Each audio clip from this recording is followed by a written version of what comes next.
Hey everybody, welcome to this episode. I'm so excited, but I was a little nervous at first. I'm just going to be honest, because on this particular episode, it's going to be Derrick Murdock, the CEO of IPS Packaging and Automation. And he's like my ultimate boss. Like, I report to somebody, but then like Derrick's at the top there. But let me tell you, like, if you know him like I do, he's a super guy. He's a humble guy. He runs this organization well. I'm excited that I know him, and I'm excited that you all will get to know him on this episode of Beyond the Box.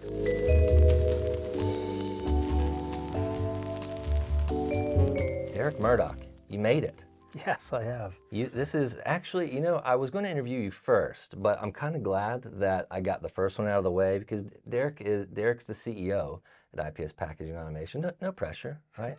No pressure. No, So none at all. None at all. So we got the first one out of the way. So now I feel warmed up. The show's warmed up.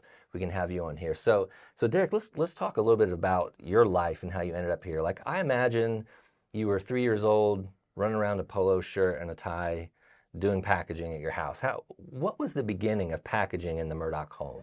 Well, probably really the beginning for us, as me and my younger brother, Brad, if I remember, it was going in the warehouse on the weekends while my dad worked on Saturdays, and we'd be in the back playing on the foam and bubble. And I mean, for us as kids, I mean, you just imagine that. I guess today that's like those play places they have for the kids today, the trampolines. Well, back then you didn't have all that. So we'd play jumping all over the foam and bubble and jumping pallets to pallets, and just a lot of it was just hide and seek. Yeah. And then we'd bring a bicycle back there and ride through the warehouse. I mean, we just, as young kids, it was just, you're just having fun. Yeah. I know, a flat space and a bike. I mean, that was the dream, especially in a warehouse. Now that's a little farther down the road a little bit, because I think the humble beginnings of our company was at your house, right? Yeah, it was at my house. So Dad started the business in 1976 in the basement of our house. Okay. Obviously, my memory does not go back to then. Right. Yeah. So you don't remember if you were wearing a tie and a polo as a little kid? No, I was wearing diapers. Okay. I was wearing diapers. I don't remember that. But I remember everything looked so big. Yes. I just remember as a kid, I was like, wow, everything was so big, and it was crazy. Yeah. So. And I'm sure that, your dad and Jerry only let you play for a little while. He's probably like, hey, I need to put these guys to work. And so after a while, you probably stopped playing as much and probably got some hands-on opportunities there. What were the things you sort of eased into? Well, it was a couple things. First one was cleaning. So cleaning the warehouse, and that's sweeping, picking up everything, just making sure everything's organized. And then my mom, my brother, and I would go in the evenings and clean the office and everything. So it was a real family affair. Oh yeah. It was for real. Yeah, because back then, we didn't have the ability to really afford to hire a cleaning service. So so as a family, my mom took the lead on that. Got me and my younger brother, and we'd go in and clean the facilities in the evening. Even at that age, did that instill in you a little bit of pride and in the company, and even like your contribution? What did that do for you even at a young age? I think as a young age, it was exciting, because you're contributing to the family. You're helping put food on the table in one way or another, and it was just nice to be part of that. And it was really nice to see where Dad worked and start to see kind of what they did. So it was really neat that way. So it was cool. So Jerry definitely laid a path for IPS, and was that always the path that you were going to take, or you're like, I'm a packaging guy? Nope, not at all. Really? Okay. Not at all. So I was really big into the military, playing Army as a young kid and everything, and obviously I played sports, and I had no intention going into the business at all, none at all.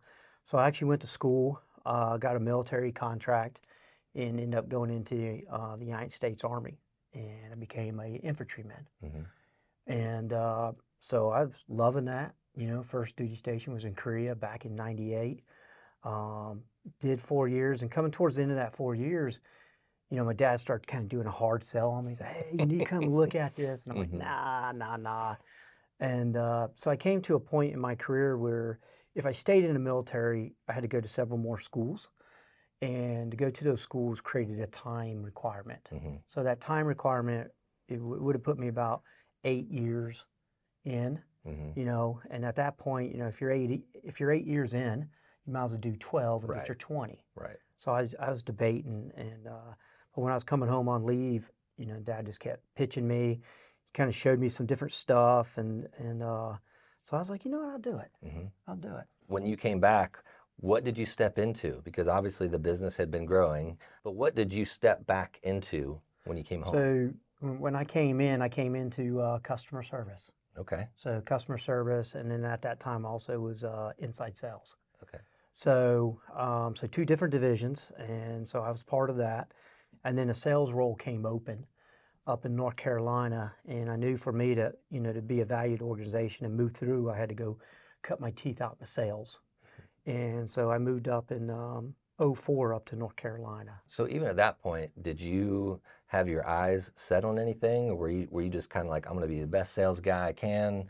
What was in your mind during that time? Was Jerry getting you prepped to move into leadership, and what was happening? Yeah, so at that time, we really felt, and we talked about it, it's like, hey, you really need to know sales. You need to understand the customer, what their demands are, because we're a customer focused organization, so that's the heart of us. And then everything's built around taking care of the customer first. And so that was important to be out in the field, be on the production lines with our customers, working with them and having that experience, bringing value. And then from there, actually, I wasn't a sales rep that whole time. Then I moved into a sales management role Hmm. the last couple years up there. And then when I transitioned down here, I took over actual division. And then that really kind of started spearheading the plan of moving throughout the organization, because I just didn't stay in sales. There was a time I went into the operational side of the business and cut my teeth there and learned that. Yeah. So it was a good plan in place. I'm So, sure, like, unbelievably beneficial to work your way through there. It mhm. gives you understanding to getting to that point of being in a leadership role, to have empathy, to know what Oh people yeah. go through, and to know that customer interaction and what that's like. Hmm. Now, I'm sure there are a lot of people that might be able to relate to this, because there are a lot of family businesses out there. What was it like working for your dad? Like, was it good? Was it like, oh man, Dad, well, you're killing me today? Or like, man, that's a great call? I Or was was it all of I would say all of the above. it? Right. So, so it was obviously being a family member, the pressure's on you because Right. everybody is looking at you, and Mm. failure, is not an option. And so, and he was, just as a parent, it's really tough on their kids, Hmm. but it's to make them better, to push them. It's the same thing, either at the home or here.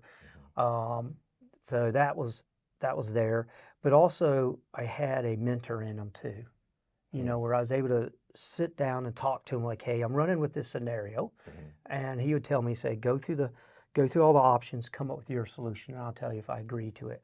So what that did, it reinforced my experience in decision making, Right. So, and then also I had another individual, Walter Goof, older individual, was kind of a product manager for us.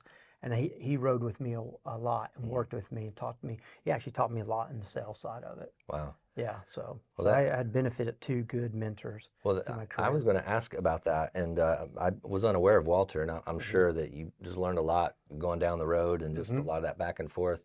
But there are a lot of people that don't have the luxury of having um, their dad or a dad in their life, Hmm. that you have that kind of dynamic where Yeah. you do have where he's approachable and you can talk to him and you can ask questions, you can be humble. He knows everything about you. He Yeah. helped bring you into the world, but Hmm. but you still have that. And I'm sure a lot of people that watch this know Jerry passed away earlier in the year. Hmm. And what is that transition like for you? Because it's almost like that baton has been handed to you, and now it's Derrick Murdock. You're holding that baton for our company. Yeah, so that transition's still very raw, Hmm. in all honesty. There's been a few times where I caught myself, I was about to call him, I'm sure. and check in on something, get his opinion, or tell him about something really exciting that happened at the company. So, but my dad always been very good, encouraging me to find other people out there to bounce ideas off of, and have mentorship, peer to peer. networking. So last few years, we joined, National Association of Wholesalers, NAW, and they have a peer network group that I joined, DINS, so Distributor Executive Network. And so we kind of put some of that groundwork in place, and that's been really beneficial through this transition. Obviously, the family, most importantly, our employees been great, supportive, because I really feel like we're a big family, and when we make decisions, it's, we look at the customer and it's about the customer, but we also take in consideration the 240 families that we're responsible for, right? And their families, their kids and everything. So, and I have to say, and it's really interesting that the conversation went there, because I was reflecting on a lot of things. Like, Jerry was one of the finest men I've ever met. Oh yeah. But you mentioned family, and I remember for me, I landed on the shores of IPS in 2022, and I'd never been in an organization of this size. I've worked for myself for years or small organizations, and I remember just sitting at my desk one day going, I'm never going to know all these people. Like, I'll never know who these people are. But Derrick, I'll never forget at the Service for Your Dad, I was sitting somewhere in the back, and it just struck me as Travis was up there talking, Travis Evans, and I was like, I know that person, and just by the back of their head, and it was like, this is a family. And it was so moving, and I just felt it, and I was so thankful to be a part of that family, to have known Jerry, and to watch you during that transition, and to be a part of you grabbing that baton and running forward. And but speaking of family members know stuff about each other. We know things, little fun facts, and so we're kind of building a little family here on the show. So Derrick, is there a fun fact? Something that maybe some people don't know about, or something you can share with us that you feel comfortable sharing? Yeah. There's a lot of things. Right. We don't have to get too much like start with being comfortable. So a little trivia. So when I was in the military, I was at Fort Benning. The movie We Were Soldiers was being filmed initially at Fort Benning, and so they sent a kind of a message out, say, hey, we need soldiers to come out as extras. I had a good friend of mine. He's like, hey, I'm going to go out. Come out with me, Derrick. Let's go do it. I was like, I don't want to. And he finally convinced me. So I went out, and I don't know. I think they just have you walk by, take a picture or something. And sure enough, I got picked as a core extra. And even then, I wasn't going to show up. And my battalion commander called me Sunday night, said, if your butt shows up at formation Monday morning, you're grass. You're done. I'm sure Derrick cleaned it up a little bit. Yeah, I did. So basically, he said he's mature enough to say, look, this is a once in a lifetime experience. Right. So I ended up going, and I was on filming for like 11 days. Wow. And I was in some scenes, the hangar scene in the movie. You'll see me, and met a lot of great actors and stuff, up and coming ones too. And great experience. So another scene in the movie, you'll see us where they're PTing, and they come up and stop and hear the radio signals that they picked up from Vietnam. You'll see me in the background. My hair's cut shorter. Okay. Because they made me go get it cut. So are you still drawing like major royalties from that? How does that work? No? None. You just got. I got free meals. I was gonna say some food. $100 a day. Okay. I had to pay taxes on that. I remember. So I was like, really? So you got $30 or something. Yeah. So. But it was a great experience. So that's a little fun fact. Yeah, always joke. For sure. And I cannot watch myself. It's weird. It's weird. I cannot. I know. I see it and I just cringe. I know. Try to be the guy that has to edit these videos, which is me. Like my voice is in my ears, and I'm looking at my face super like critical of yourself. I know. You're like, I wish I'd said that, or it's funny. But Derrick, this has been an unbelievable experience. I know you've got stuff to do, but thanks for giving me a little time here, and thanks for taking a chance on me and taking a chance on this studio and this series. We got a lot of people lined up, and we can't wait to share some of those stories. Absolutely. And hear some of those stories. So thanks, Derrick, and thank you all for watching another episode of Beyond the Box. Thank you. We'll see you next time. That's a wrap. All right.